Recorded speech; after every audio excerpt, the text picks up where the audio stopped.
I'm Kit, and this is Caleb. And we're the Trophy Bros. Welcome to our podcast. Listen as we share our crazy, Off the wall, and oftentimes ridiculous thoughts. enjoy the episode. Welcome back to the Trophy Bros podcast. Man, I've been looking forward to this episode right here. It's baseball season in Texas. Dude, you have no idea how amped my family is for this. Might as well. I got all three of them playing some kind of baseball. Dude, it's tournament season for us, even as a high schooler. Before we get into district play and all that good stuff, it's that time of year where you just play back-to-back baseball. Kids come home just exhausted. You're exhausted from going everywhere. It's just, man, it's incredible. Oh, I'm so stoked. We really sound like it too, don't we? Because it's early in the morning. It is kind of early this morning. But that's because we got baseball this afternoon and all day today. Oh yeah, so this is the time to do it. All right, man. So why is baseball? Why are we willing to put ourselves through such torment and early hours and stuff like that just to be able to come up here and play some baseball? Man, baseball to my family, it teaches a lot of life lessons. Yeah. And so that's why I love to get my kids involved. One of the main reasons is baseball is a game of failure. Oh yeah. And so for my kids to learn, first off, that you're not going to exceed at everything in life. Yeah. Is very eye-opening for them. And so it's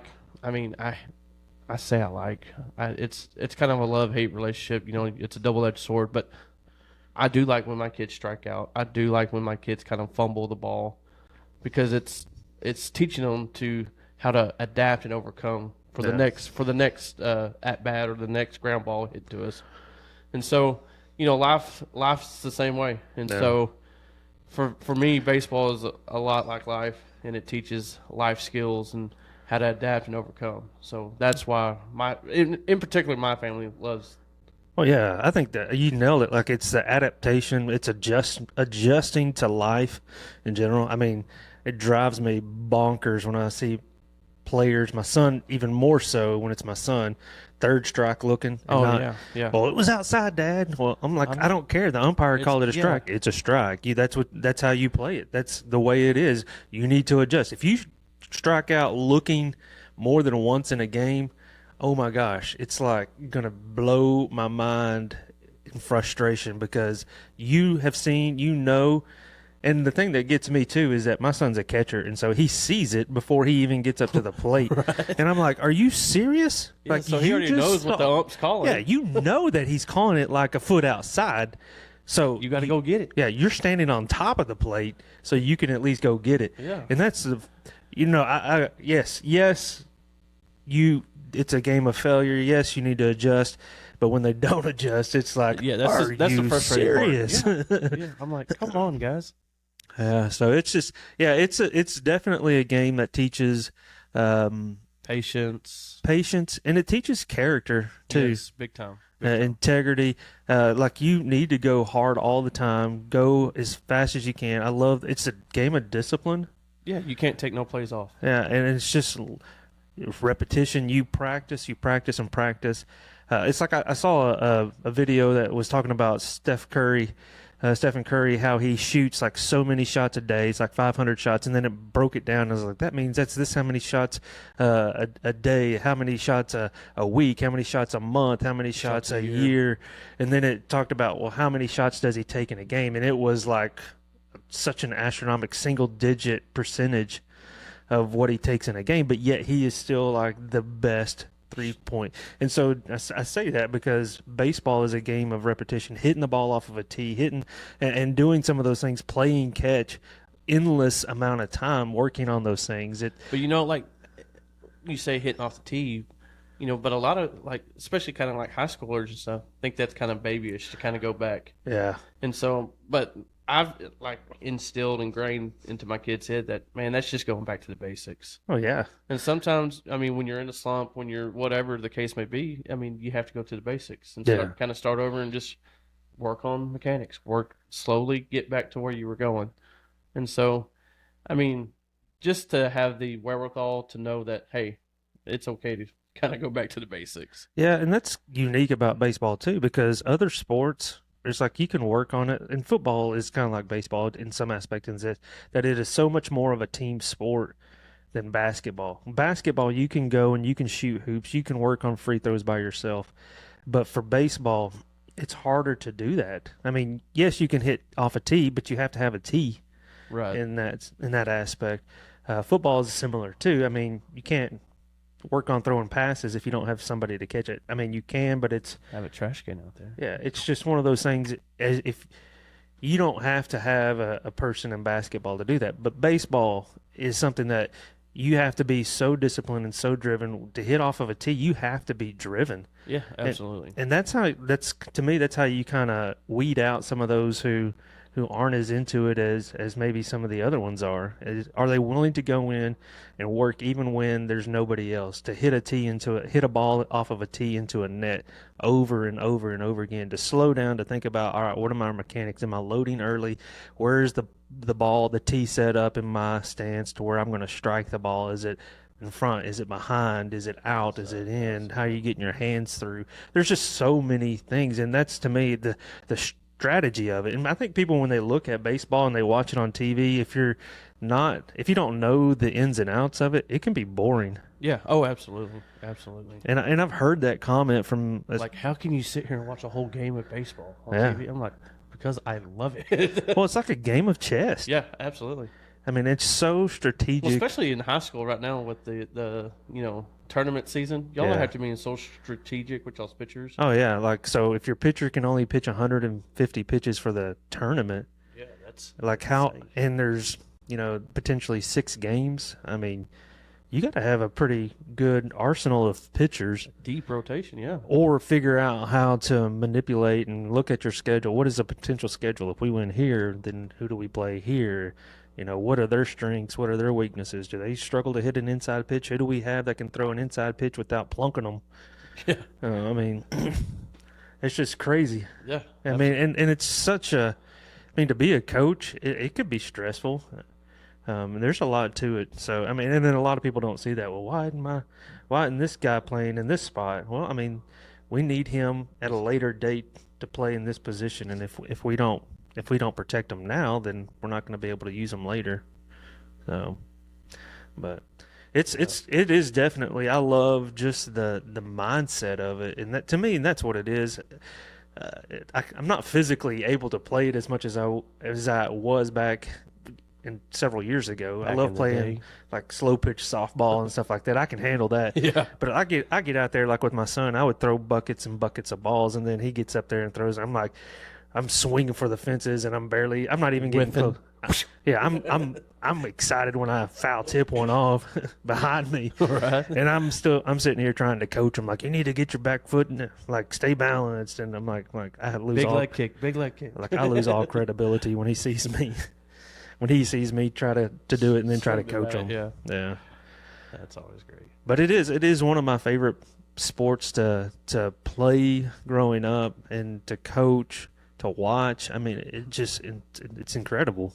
Oh, absolutely. I find immense joy in just, teaching a kid to, one, hold the bat properly and do the right swing technique and everything. And to see them finally get, because I coach I just now kind of got out of the coach pitch era.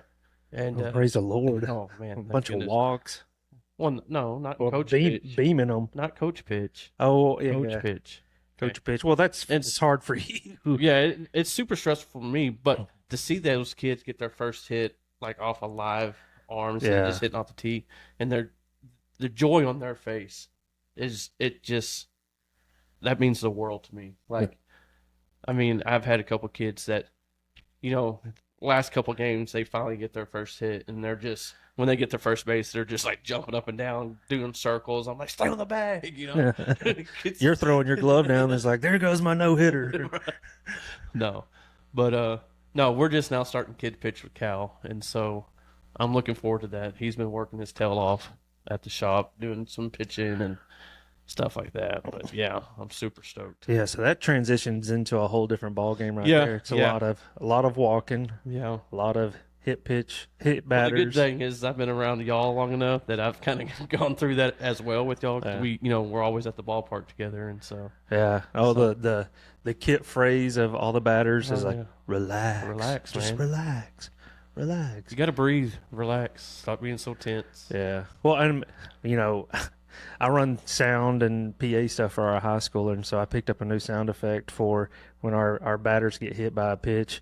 And so I thought I would play it for you, and then think about all these kid pitch batters It's are going to get be. nailed. Yeah. So.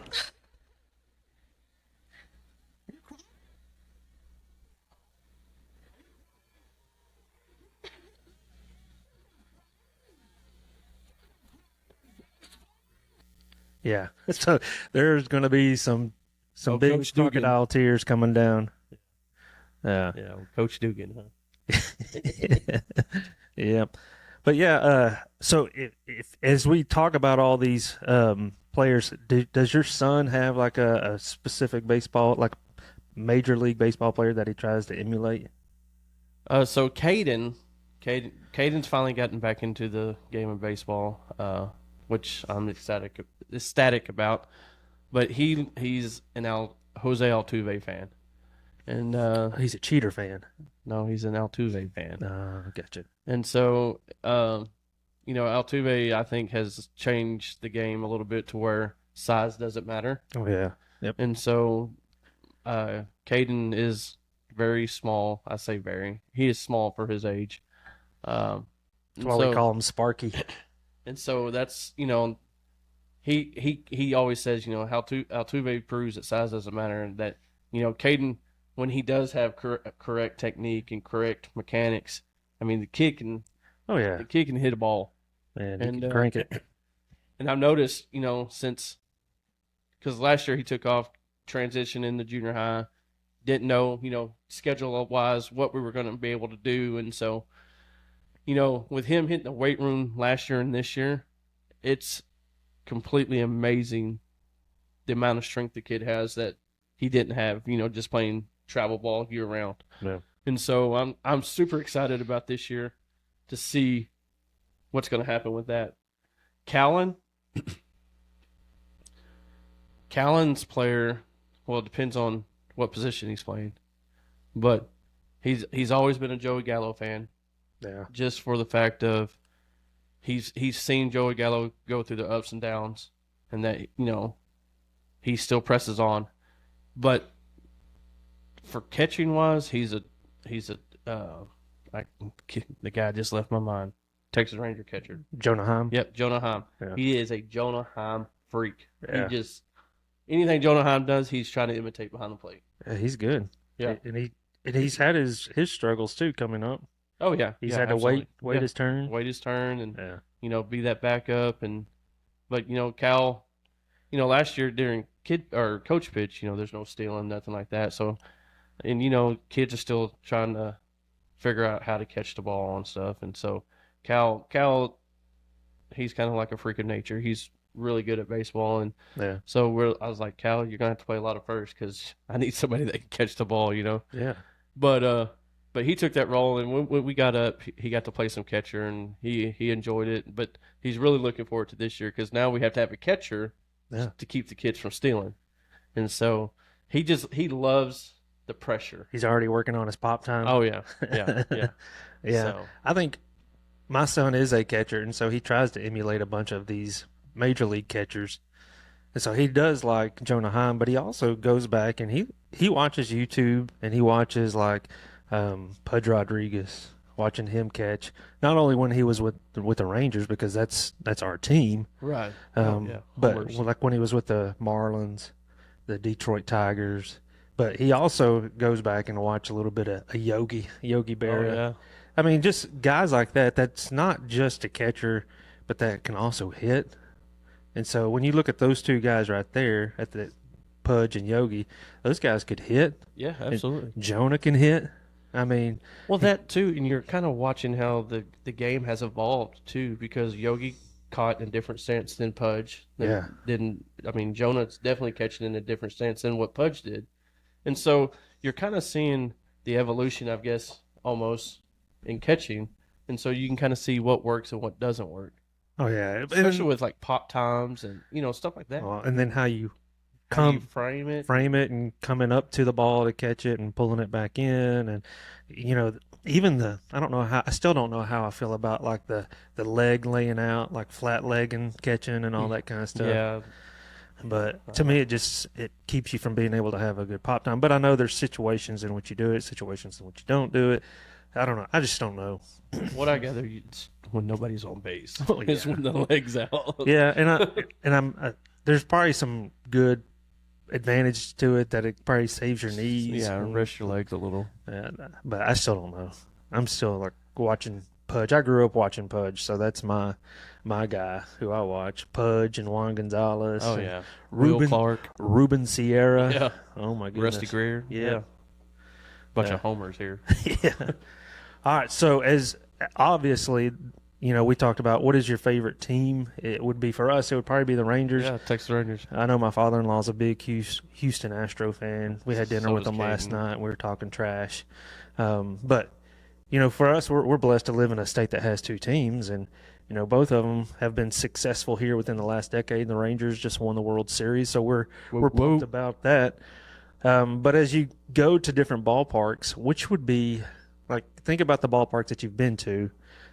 What is your favorite ballpark that you've been to, and what is the ballpark you want to go to the most? So I haven't been to a whole lot of ballparks. I've been to, Globe Life Park, Globe Life Field, the Astrodome when it was up and running. Old school, yeah. So when Jeff Bagwell and all them were there, The Bees. Yeah. And so and I've been to, I think, let me think. That's probably about it, to be honest. Yeah. But I've driven by a lot of them just because when we go on vacations, we kind of drive by and look at them. But the Astrodome was probably the coolest one to me, Yeah. just being inside.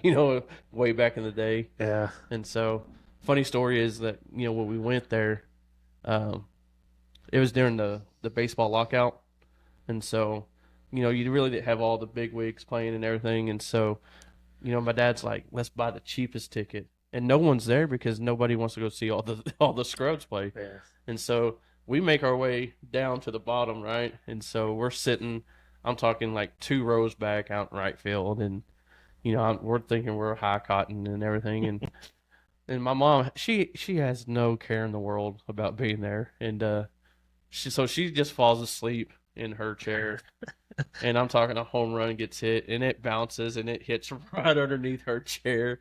It scares the living mess out of her. It was It's like a shot collar. yeah, oh, it was hilarious. And that's the same day we lost my brother in the Astrodome. Oh my.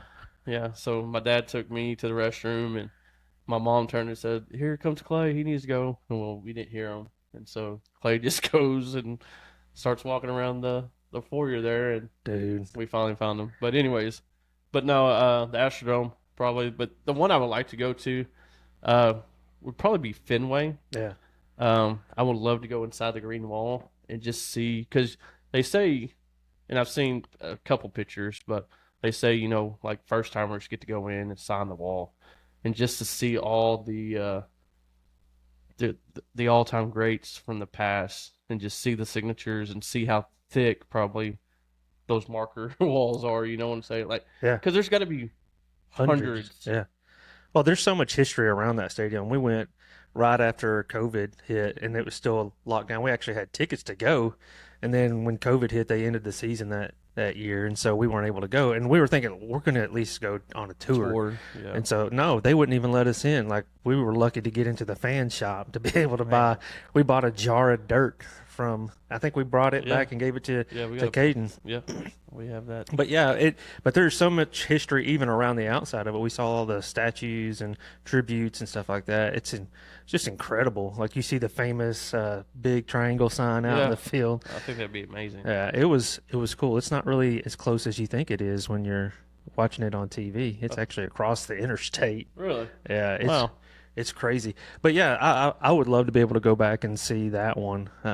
We're actually going to Washington D.C. this summer, And so my wife was asking me, what is 3 things that you have to do? Number one thing, because I love baseball, we're going to Washington Nationals game. Oh, that's sweet. So that's one more stadium I get to kick off my list. Went to Seattle, the T-Mobile Stadium, this past season in September. Went on a scout trip for a mission trip that we're going on, and one of the guys that we're going with is a chaplain for the Texas Rangers affiliate, Round Rock Express.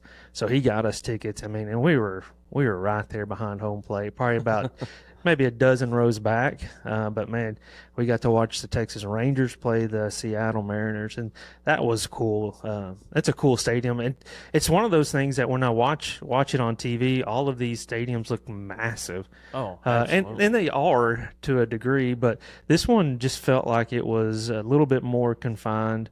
Like the seats were together. There wasn't like a ton of seats like when you go to some of these other ones. But it was still a nice stadium. Yeah. And I think it's just the location geographically and the culture up, the Pacific Northwest. I mean, it's just.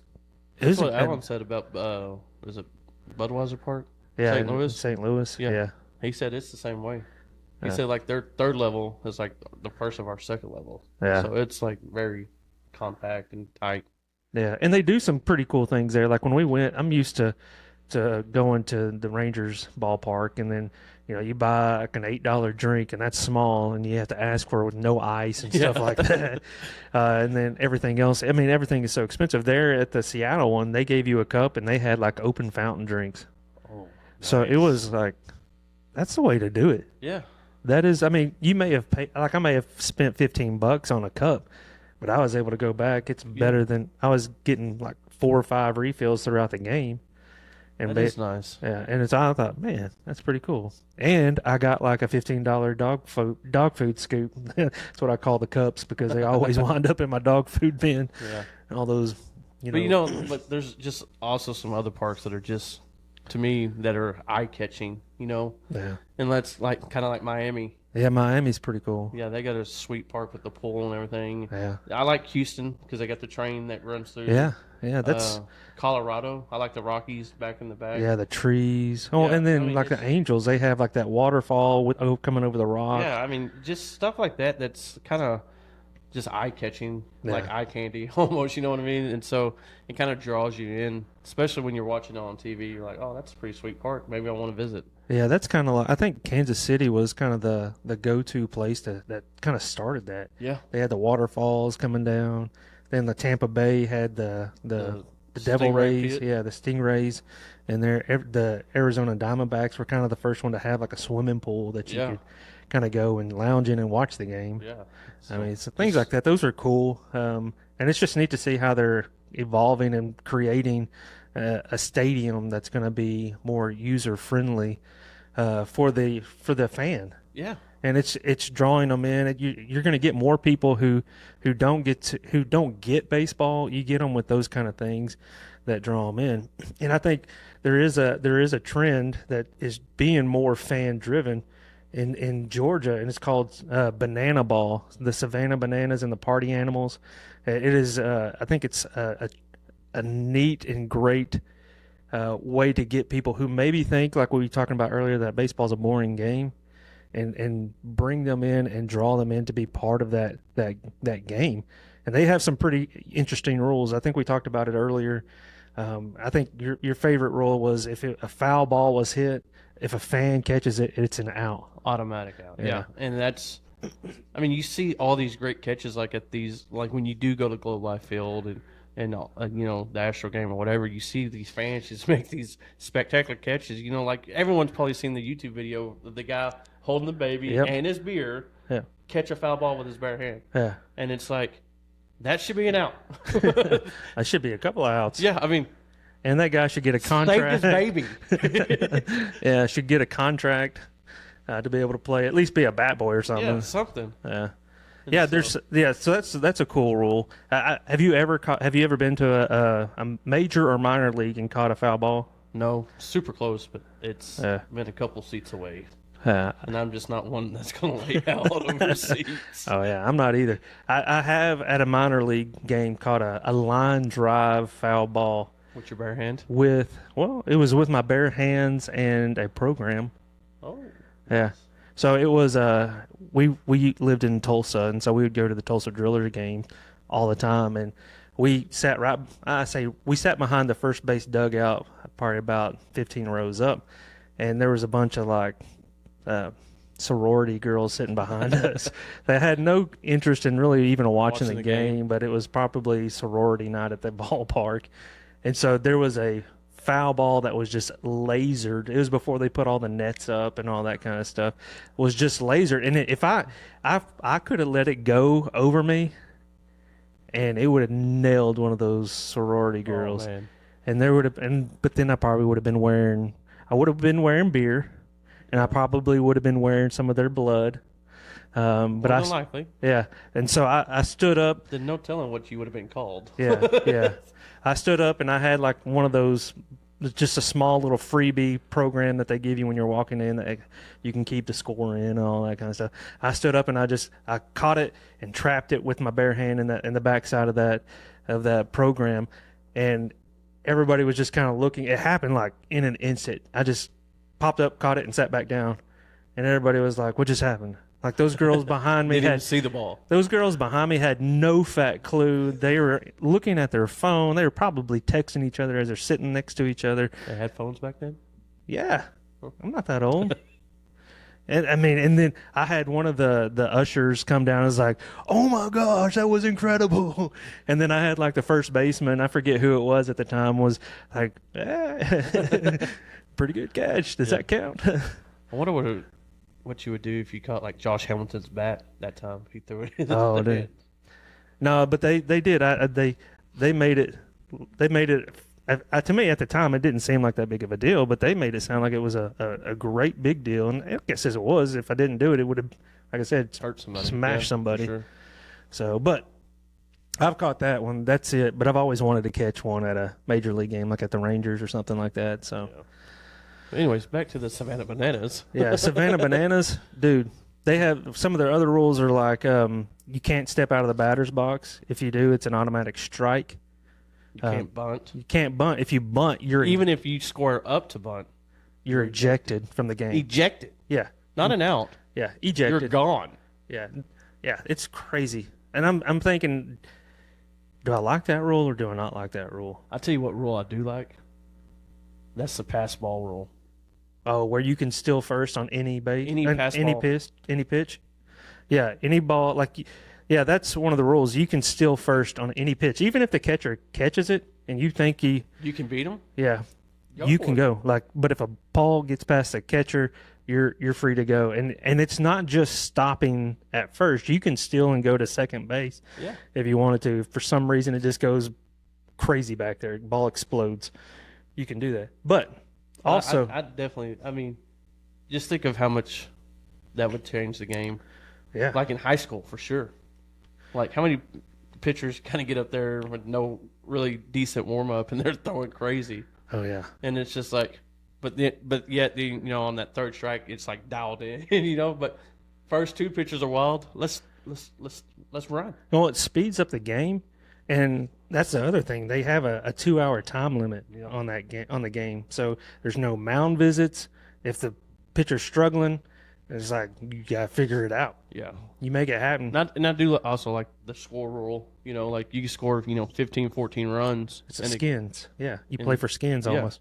But yet it's only 1 point for the inning. Yeah. So if you score 15 runs and the other team only scores 2, you only get 1 point. And so it really keeps it to where, like we said earlier, like you always have to be ready for the play. And so, sitting there knowing that, hey, this is only going to be 1 point at the end of the inning, we got to be on top of our game. Yeah, so it's almost like if you're home team and you go up for 1 run above them, do you just go ahead and sacrifice those other 2 outs or however many more outs you need to get out of the inning just so you win that game, win that inning and get the point? I don't know. It's definitely a different strategy that you have to kind of look at playing that way. Yeah. So if one of the other rules is if it's ball 4, you take off running, and what happens is that everybody in the field has to catch the ball, touch the ball before the play ends. So if I'm walked on ball 4, I'm sprinting to first, going around as fast as You I could can. almost get a home run. Yeah. I mean, In the park, walk, home run. yeah. Yeah, that's How would you write that down? I don't know. I don't know how you would score it. That's what I'm saying. Like, how would you put that in the book? But that just, again, it just goes back to the skins, though. I mean, yeah. because that could happen 5 times in an inning. So, I mean, But then the suicide rule or the tiebreaker, oh yeah. So the tiebreaker is that. that would be amazing. Yeah. So at the end of the 9 innings or 2-hour time limit, if the score is tied, but I think, hold on, before we even get there, we talked about it's a skins rule. Then the 9th inning, every run counts as a point. Yes, every does. So That's cool where it could open up. yeah. Really. But then again, I mean, it could be such a close game that it's just like, oh man, we're like I said, you're gonna have to be on top of your A game. Yeah, so but if it goes down and it's tied in the 9th inning, what they do is they take everybody off the field except for the pitcher and the catcher, and then they add one fielder. Yeah. And so the batter hits the ball, puts the ball in play, and they run around the bases as quickly as they can. They have to score. They score. can't stop on a base. There is no safe base. So you're looking at as a batter, you're looking at where the fielder is, and you're trying to put it the complete opposite of where they are. So the fielder has to catch it and throw it to the catcher at home and be there to catch it. Can the pitcher?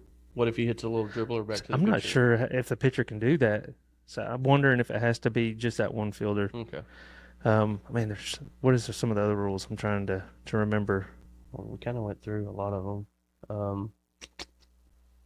I'm not for sure. Yeah, there's it changes the strategy. Like we talked about earlier, we talked about how baseball in general is just a chess game.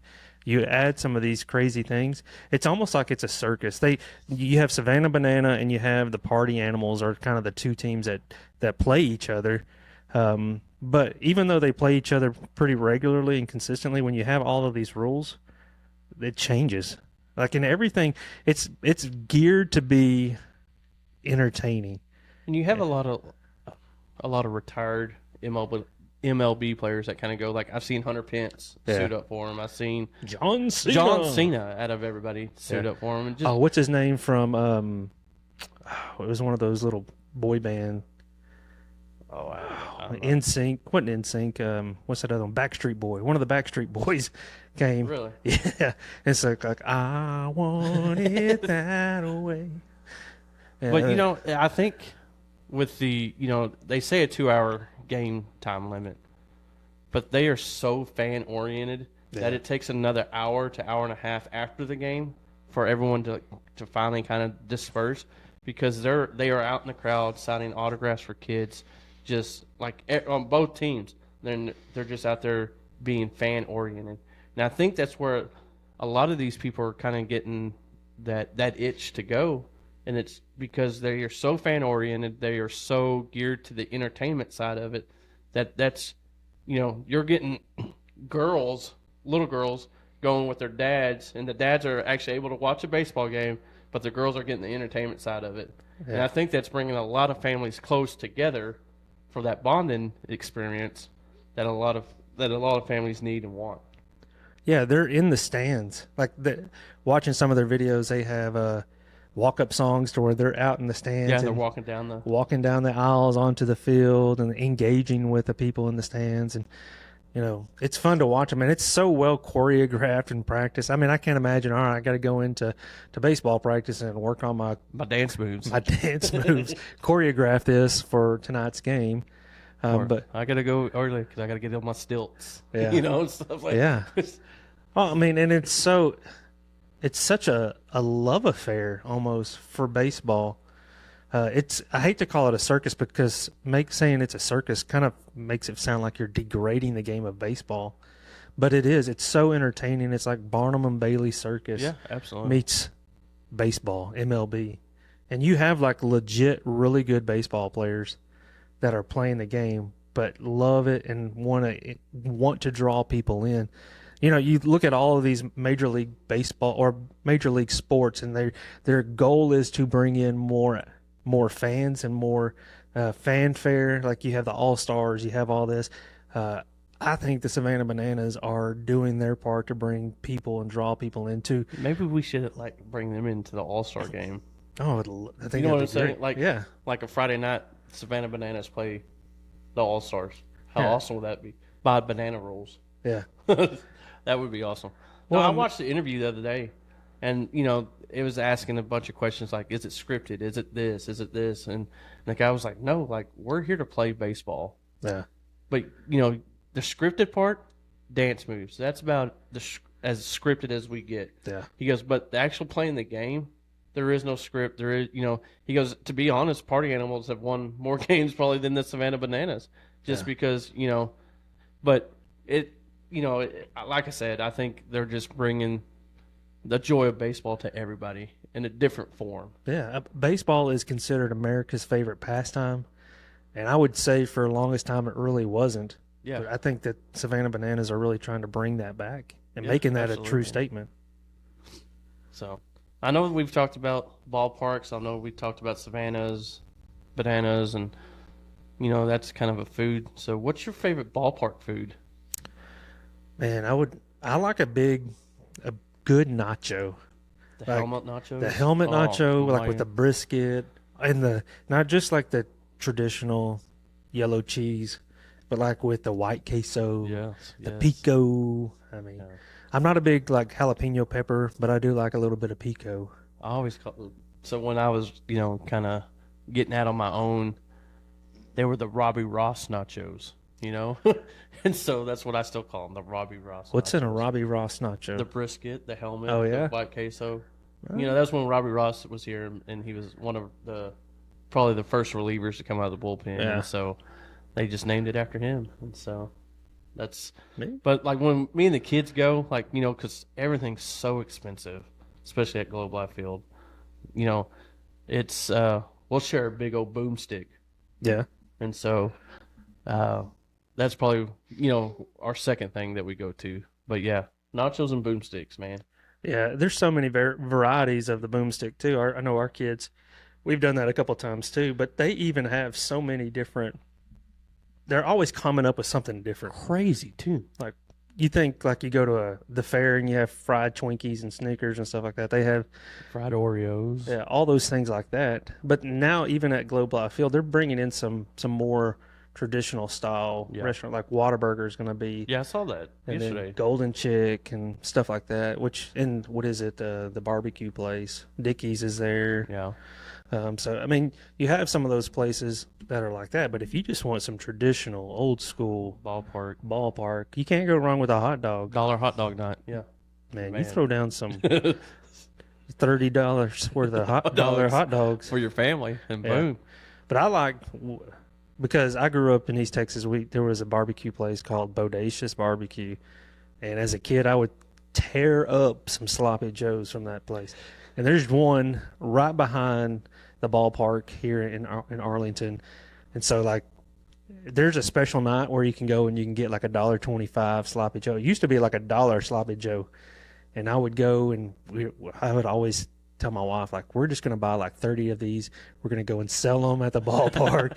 We're going to sell them for $5. I mean, we could probably sell them for $10 and Make some money. make some money. We're going to pay for our tickets. Next time we come, we're going to be sitting right behind the plate. All right. Yeah. We're going to be the one shaking our hands with the beating foam the finger. Yeah. So, but no, it's nachos and hot dogs, peanuts and Cracker Jacks and all that kind of stuff. They used to have the all you could eat section at the old stadium. Man, that was nice because it was only like $25 too for the ticket. Yeah, we would So- tear it up. Yeah. We did that for a playoff game, and that was definitely the way to go. Yeah, for sure, for sure. So when we do go to these games, do you like dress out in your swag, like from head to toe, Texas Ranger? Like you have shorts, socks, shoes, Man, I'm not that possible- way. even boxers, maybe. No, I'm not that way. I'll have a hat. Typically, a hat is about as much as I go. But if I feel like I'm really fanatical, I'll wear a t-shirt and a hat. But I'm not. I refuse to be fanatical about any sport. But if there was a sport for me to be fanatical about, it would be baseball. But I just don't. I'm not that way. I don't even really do that way for my son and his like. I'll get a hat and maybe a shirt. Yeah, that's about a stint for me too. But my kids, like Jerseys, Callan, oh man, sporting like that $150 jersey. No, not 150. He'll get like a $25 T-shirt jersey, but no. But Callan, he's definitely one. He wants head to toe socks, shorts, and it's quite comical to see. But Yeah. but no, Well, it's fun to see kids like that. yeah, It's a little weird when you see a Adults. grown adult that way. yeah. Could you imagine? I know this is kind of off subject, but being a grown adult and being one of the maniacs for the Mavs. Oh man, yeah, that would. You know what I'm saying? Like, what do you do? Oh, I'm a maniac for the Mavs. Yeah, but I think they have other jobs. Oh, I know, but still, But like, like, what do you what do do their in your free coworkers time? think? What do their coworkers think? Like, I just wonder, like, what do you like? I'm a Mav maniac, but like my real job, I'm an accountant or I'm a hospice nurse, stuff like That's that. pretty wild. So, well, what's your? Let's just kind of dive into this. What's your all-time starting roster? We'll go in order, Let's go 1 through 9, 1 through 9, So and that'll let's be- go ahead and do DH and DH and relief pitcher. relief pitcher. All right. Number 1 pitcher. Who's your pitcher? Randy Johnson. Randy Johnson. Dude, You have to see these guys play. It can't be, Ty Cobb or did you Babe watch? Ruth. Have you seen Randy Johnson? Absolutely. on TV? Yeah, it was on TV. Yeah. And that's fine. You can see it on TV. Okay. Slow down, Chief. I'm having to pull up my list. I would say, hey, I love Randy Johnson. I mean, home dude like annihilated a bird Oh yeah. throwing that ball in. Exploded. Yeah. So I mean, that's hard to beat. I watched Nolan Ryan. Yeah. I love Nolan Ryan. Also, man, there's just been so many good ones. Nomo, you remember Nomo? Nomo. Yeah. Who's Nomo? He was a Japanese pitcher. He's like one of the very first Japanese pitchers that pitched for the Dodgers. He was really good. No. I would say he was a starting pitcher. He had like the really awkward Delivery. delivery. Huh. No, I don't recall that one. Yeah, he was good. But yeah, I would go Nolan Ryan. All right. That's Roger a good choice. Clemens. Roger Clemens was really good though too. I know, but you would have to put a star by him, Yeah. Well, I didn't. Okay. Yeah. right? Yeah. An Okay. asterisk. An asterisk. Sorry. Asterisk. Yeah. Okay. Star makes it sound like he was really good, like he did all It these does. great things. He did a lot of cool things, but it's an asterisk that Yeah, for sure. negative. All right, so catcher. I mean, I got to go Pudge Rodriguez. Pudge. Yeah, that's who I have. But I also I had 2 down because I couldn't decide. Pudge obviously is my number 1, but Buster Posey was a very Buster close Posey. second. For Oh, me. what's his name from the Cardinals too? Oh, Molina Yeah. Yadier. Yeah, Yeah, that guy was a stud. he was. He'd was. hose you in a heartbeat. And how would you like to be that family? That all 3 sons played in the major leagues and all Yeah. 3 were catchers. Yeah, I mean, that's awesome. that's incredible. Yeah, you don't get that very often. Well, you know they're good when they have like catching gear after them, Yeah, and that's Posey. yeah. I mean, I had some Posey turf shoes and stuff like that. My son had some Posey. Well, Molina, he was the only one that had the Jordan brand. Yeah, And so, I mean, for a brand to only stick with you, Oh, yeah. that's got to say something. yeah, that's like Derek Jeter was with. I mean, so Yeah. Derek Jeter and Molina. Yeah. So, All right, so we got catchers, first base. I'm gonna go old school. I'm gonna go Will Clark, but I you're like. being such a homer right now. Well, I mean, I could go even more recent homer and go Nate. I know. Nate Lowe, that's your favorite player. He is. But I'm going Miggy. Yeah. Miguel Cabrera. The guy just had fun. And just Yeah. the way he treated just other teammates and other players, I mean, I've seen him, untuck players' jerseys and Yeah. just having fun with the game of baseball, and that's what it should be all about. I mean, if you really think about it though, and you want to go beyond that, and just playing the position, taking hitting wise too, you go Big Papi. The Big Papi was. Yeah, Big Papi I mean- or Albert Pujols. I Yeah. mean, there's a lot of great first basemen, but I'm kind of I try to look at the whole picture, and the way Mickey could hit though too. yeah, and the way kids kind of look at it too, and just Having fun. yeah, and my sons have said, man, look at him, he's pulling Jose Altuve around, or Yeah. rubbing Beltre's head, or just stuff like that. So to keep it fun. Yeah. So second base, second base, second base. I'll go Altuve. I'm doing Altuve as well. Like I That said, goes against everything in me I know it just makes you cringe, don't it?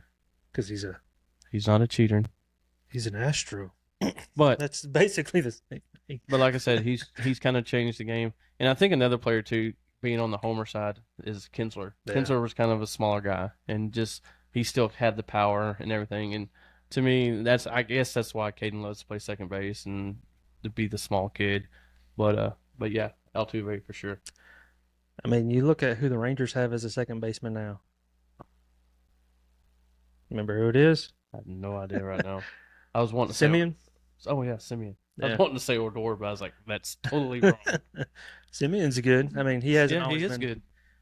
He's one of those guys that have been. He was a Toronto Blue Jay. Was and Yeah. he was with the A's too, wasn't he? I think so. At I one think point. that's where we got him from.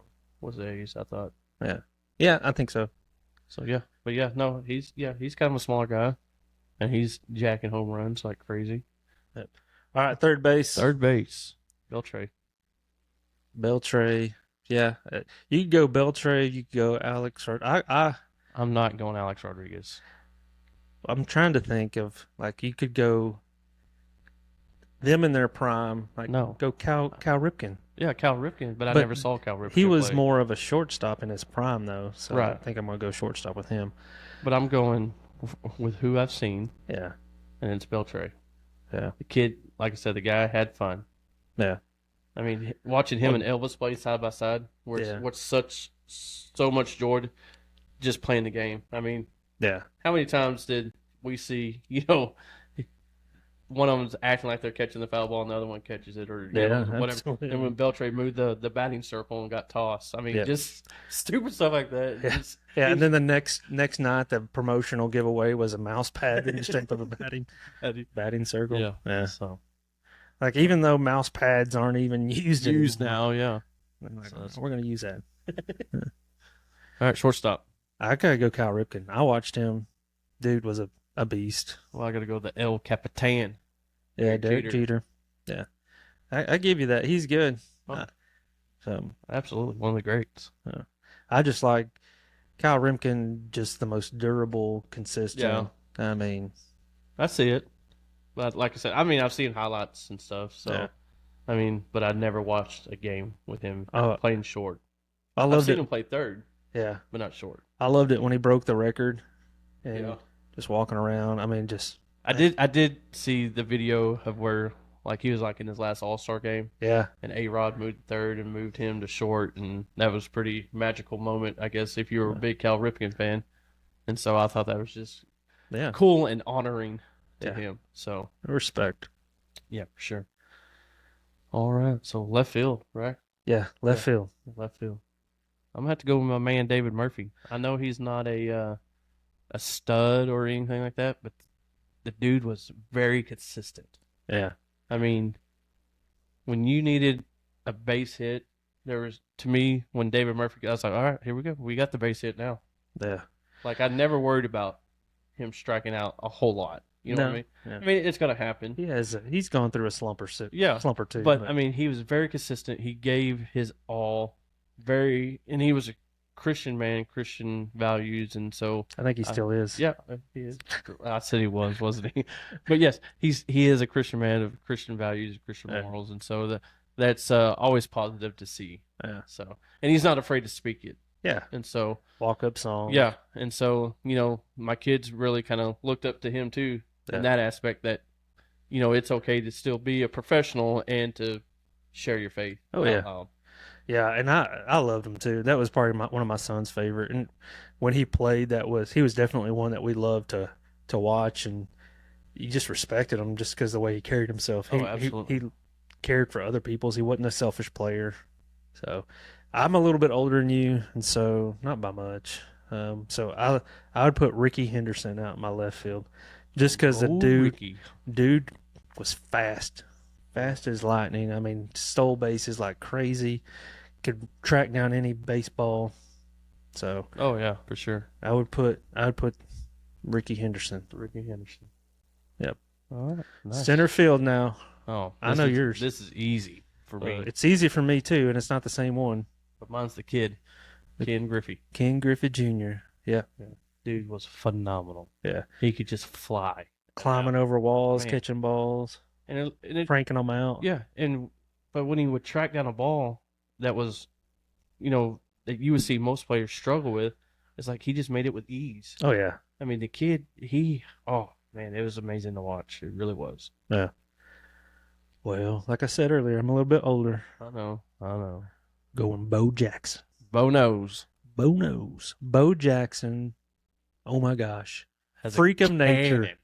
Freak of nature. Oh, absolutely. Never forget seeing him tracking down a ball, running up the side of the wall, and then coming back down. Seeing him run through the wall. Yeah, I've seen that one. Yeah. Oh my gosh. Bo, Like and then it wasn't even there. yeah, and then to come up. I mean, I've seen him catch a ball, running to left center field, catching a ball, and a guy who is on third base thinking he's going to tag up. Actually, no, it wasn't even. He didn't catch it in the air. It was a bouncer, wasn't It was a bouncer, Yeah. and kind of got past him, and he got the ball and he hosed him. Yeah. The guy thought like, "There's absolutely no way." Nobody in the stadium, even the announcers.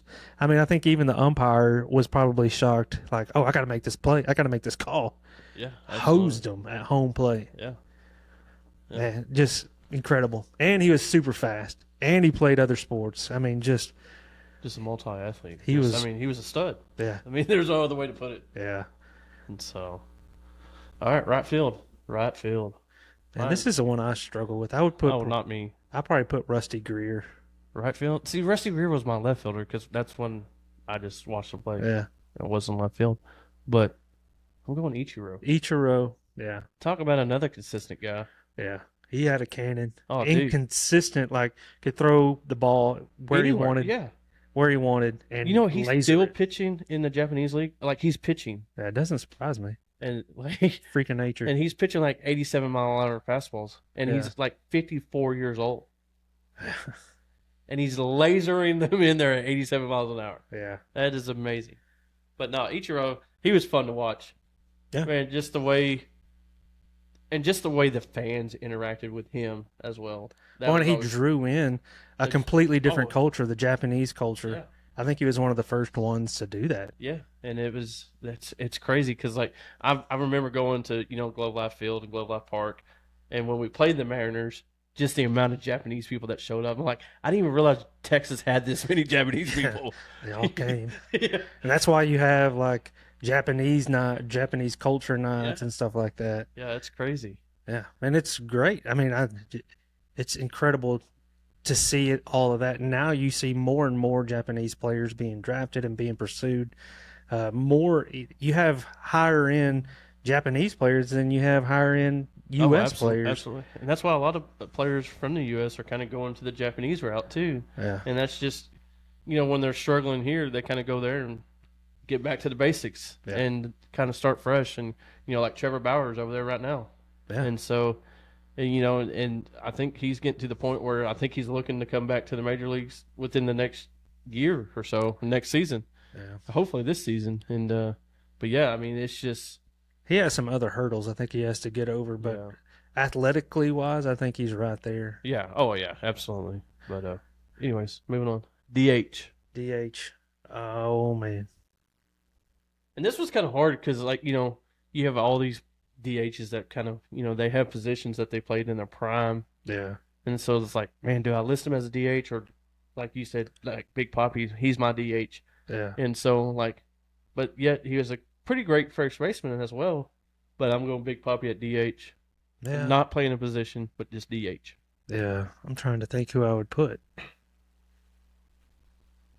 Yeah, if I'm not putting Big Papi at first, I'm probably using him as a DH. Yeah. But you got Frank Thomas.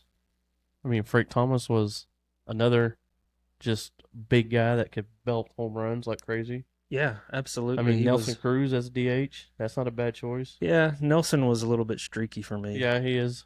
I mean, Josh Hamilton. Yeah. I mean, like I said, there's a lot of great DHs, but it was just, I mean, I guess your more consistent one was Big Papi for me. Yeah. So, Well, we're running out of time, and so we want to end our episode each time. Always do this, right? always End with a win. And so it can be on the field or off the field. What is a win for you this season? This season. Well, for me, it's to see my oldest son back on the baseball field. Absolutely, man. Like I said, he kind of took a hiatus when junior high kicked off, and we didn't know what schedules were going to be, and honestly, to be real honest, like towards the end of his travel ball career, like he was just getting tired. Like we were going to practices 2-3 times a week and tournaments almost every weekend, and I think he was just kind of getting burnt out. And so for him to take that break really made him long for it. Oh yeah. And so like he is I've never seen him more pumped up for baseball practice than what he is right now. Like he's so excited for the game, so eager to be out there. He's wanting to go to the cages almost all the time, and so to me that's a win, just to see the joy of the game back in my son's life. And just the physical aspect of it too. that He's too. matured physically. And mentally, Yeah. emotionally, Yeah. and so it's just That's great cool. to see. Yeah, for me, it's not really anything to do with baseball or sports. For us, I'm a pastor, and so we did youth-led service this past week, and so we got to see students of ours really lead our church in worship. For me, as their student pastor, it's incredible to see. But my kids got to participate in that. My own son and daughter got to participate in that, and it's just so cool. We have a good group of seniors that just stepped up and nailed it, and to see them do that was incredible. But also to hear our church, our congregation, just love on them and say, "Man, that's awesome! You did great. We want to see that more often." Yeah, To me, that was just That's a shot in always the a arm. blast. It was a win, not only for me but for them. My heart is that they would grow in wisdom and stature in that direction for the Lord. So And we just have a great church that supports our youth, Yeah. and so yeah, It's and then always- having fajita lunch afterwards. I mean, having the that was pizza lunch and the dessert auction, and and just to see the support from the congregation is Very just generous. awesome. yeah. So Well, that does it for this episode of Trophy Bros, Diamonds and Dingers. baby. So we'll catch you on the next one. Holler at you later.